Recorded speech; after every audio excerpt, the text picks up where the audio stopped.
All right, welcome back. It is the Vegas Take, Sharp and Shapiro. Glad you could join us. Ron Futrell from Channel 8 joining us in studio. I always like to mention some people on social media that go after me, and it's fine. I don't have a problem with that. So a gentleman by the name of... You're courageous. That's what we were talking about. Terry Carr is his name. He goes on our Vegas Take Facebook page, and this is what he says. Shapiro, you are a moron. Go search YouTube and watch all the people getting physically attacked for wearing a MAGA hat. First of all, Terry, you're the moron. Here's why. Never did I condone going after people for wearing MAGA hats. Number one. Number two, never, ever did I say that was okay. I said people... No, he didn't say you said that it was okay. People should be allowed to wear whatever they want to wear without being in fear of getting hurt. What I said, because clearly this guy, Terry, doesn't know how to pay attention. No, Terry's right. No, he's not. What I said was... It is not courageous. Yes, it is. No, it's not. To some degree, it is courageous. No, it's not. It's not courage like running into a burning building and saving your family from disaster. There's nothing courageous about putting on a MAGA hat. In this current environment, with an angry leftist mob out there, it is. Yeah. And an angry media that will judge you if you wear that hat. It's to them, that's the devil. Also, this guy, Terry, who said something else that is not factual. I never said that the Covington kids approached this guy. Your phone's going off. Sorry. I never said approached. Never said that on the show. So this guy's a complete idiot. By the way, his name is Terry Carr. Please find him on Facebook and call him an idiot. Wow. He said that I said that names? Well, he's calling me names. I'm going to call him names. It's fine. he said that I claimed that the Covington kids approached this man with the drum. Never said that. Never said the kid approached him. The kid was standing there. Okay.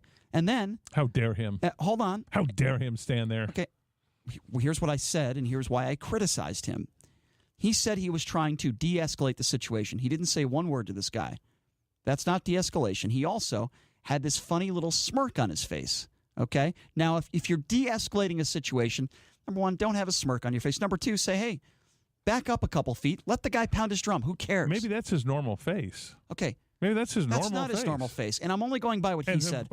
So this idiot Terry, who's on our Facebook page, clearly doesn't know how to listen. I never said the kids approached anybody. Never said that. Never. He said things claiming that I said on the air that I never did. So who's the real idiot here? The idiot is Terry Carr. Please find him on Facebook and call him. Hey, by the way, a shout out to the Summerlin Men's Club today. I got to speak to them this morning. Great group out there. Went out and spoke to the Sun City Men's Club. I said Summerlin Men's Club. Sun City Men's Club.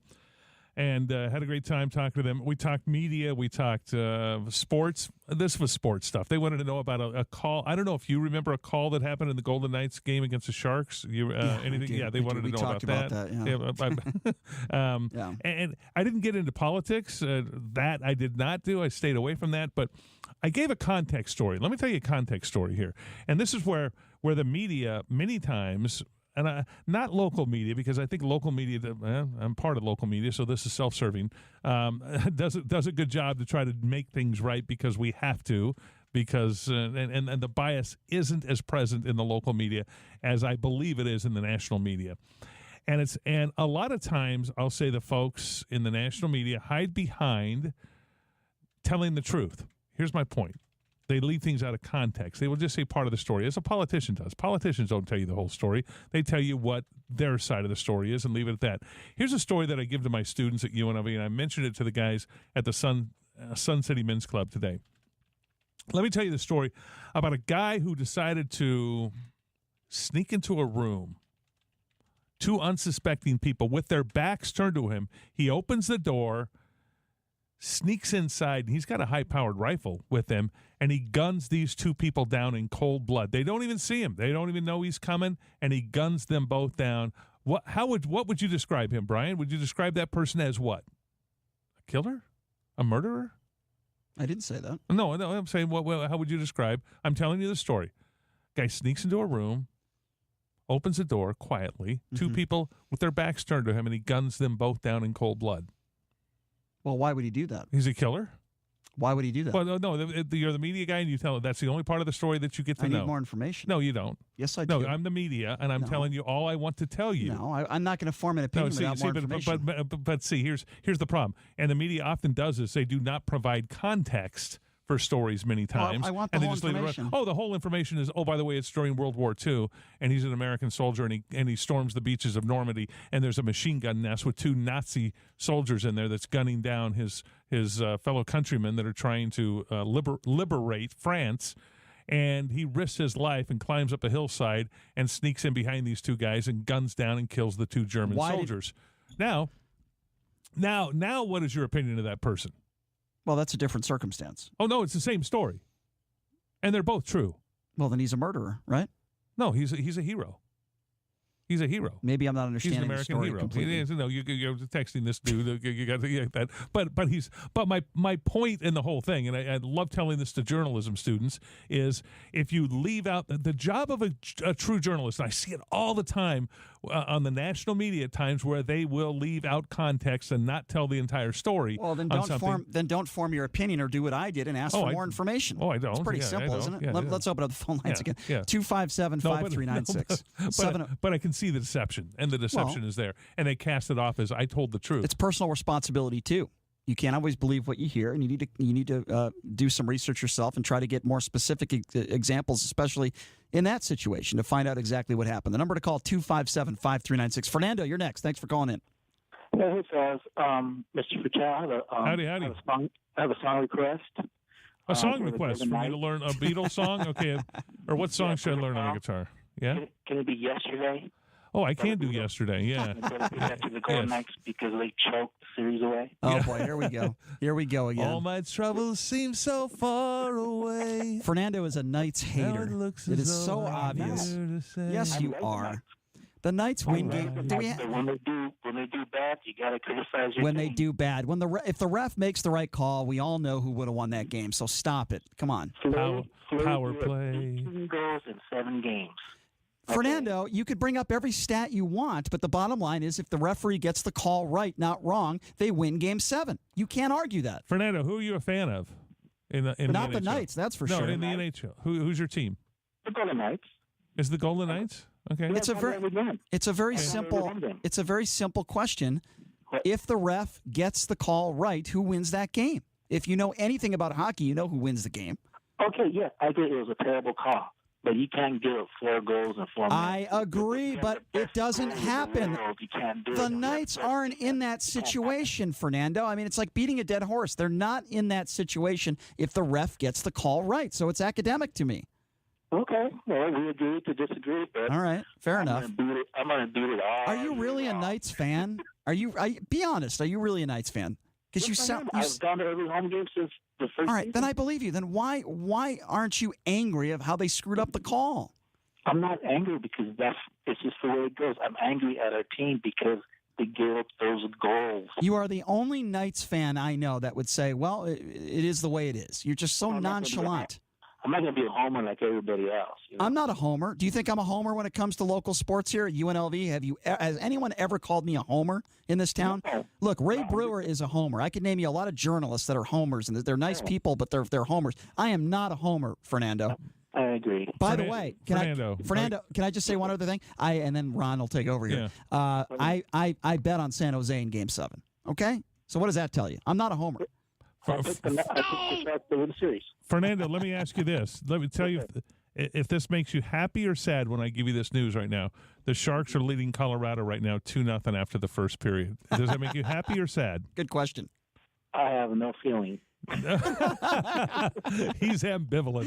He's got no feeling. Well, I tell you one thing: nobody's ever called me in this town, and that's a homer. I ain't no homer, that's for sure. I didn't call you homer. I'm just saying some of these other media people. Fernando, name me a couple media people. All right, Fernando, I respect you. I respect your opinion. Name me a couple media people. You got to close that series. What? Name me a couple media people that you think are homers. Please entertain me. Ron Futrell. Clay Baker. Agree. Ray Brewer. Agree.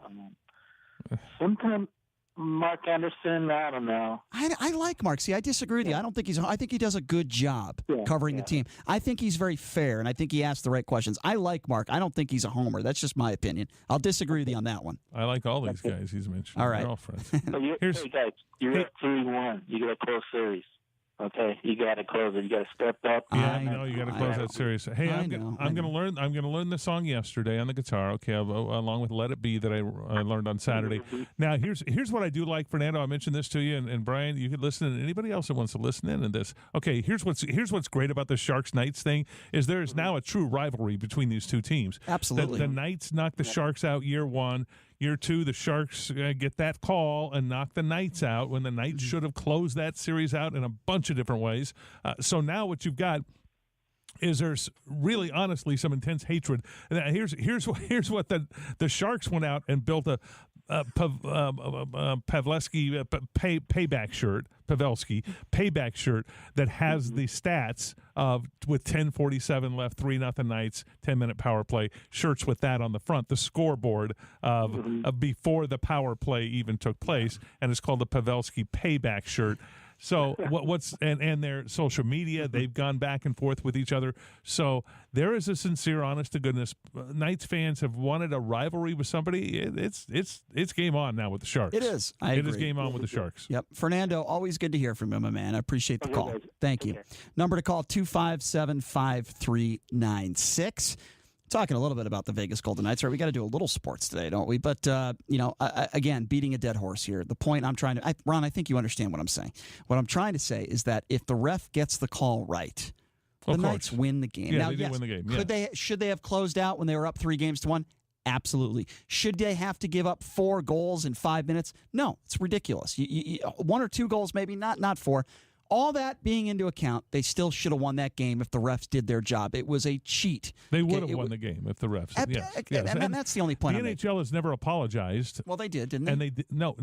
Hold on. Oh, they never have in the past. Never have in the past until this. The NHL. I don't know of any record. And I tried to research to find if there's any other case of this, but they did apologize in this case. And you're right, to the Knights officials, and they told the 2 officials they're not working. They cannot go on. So one of the officials is retiring after next year before the playoffs. So that was his last playoff game. Yeah. Okay. Well, I don't know what's going to happen to the other official, but they didn't say they're not reffing any more playoff series. I would imagine they're not doing the second round. So do you think they're going to ref any more games in the playoffs? You don't think so? And one of the guy, Tom O'Halloran, that's the guy that's retiring after next year.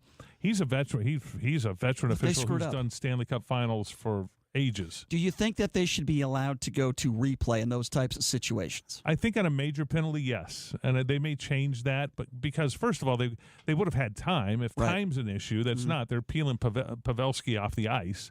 So it took a while to they would have had time to look at that and gone, oh, okay, well, Cody Eakin, yes, a cross-check, which happens often, by the way, in the NHL.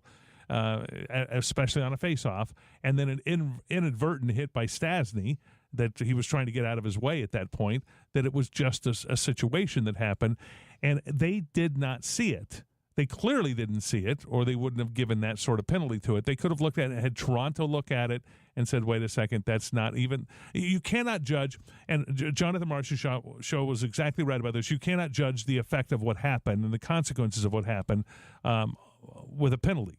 You have to look at what happened, not okay.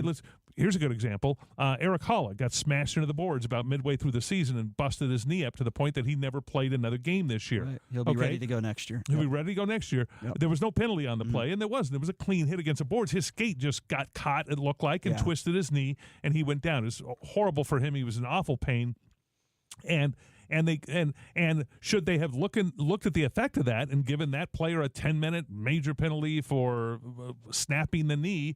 No, they should. No, my point is they shouldn't have with Eric Haula. In that case, they should not have given the opponent who did that to him and smacked him into the boards because of the effect of what happened. There wasn't a penalty on that play, and it was a right call on this. So you don't judge the effect of what happened and then look at that and go, oh, okay, now this has to make that penalty more severe because of what happened here in this case. And okay, Pavelski's bleeding. How much blood?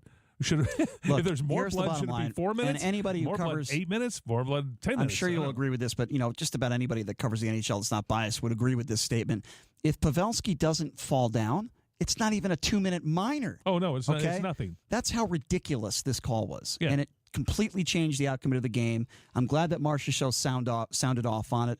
Gallant did too. They all did, and we all know what happened. But with that being said, yes, when you're up 3-1, you'd like to take. Look, Game 6 is the game they should have won. Oh, the one here? They outplayed them. Yeah, they should have won double that overtime. That overtime, double overtime. San Jose game had here no at home. business winning that game. Yeah. And that was the game. You don't want to have to go because, again, I said it after they lost Game 6.